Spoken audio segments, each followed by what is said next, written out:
of the reasons we're doing this today. We're advocating for inclusion. Inclusion means, when there are government policies, children living with autism should be included. They should be thought about when they are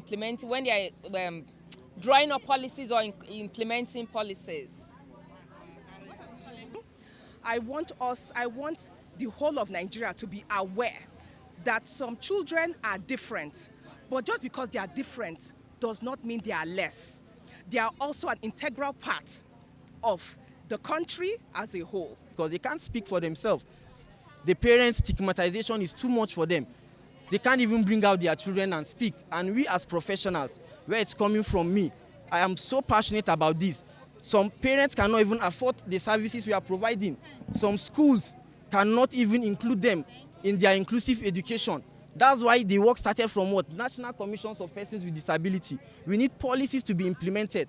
These children, alhamdulillah, Allah has given them to us, okay? We need a lot of therapy. I have 2 children on the spectrum.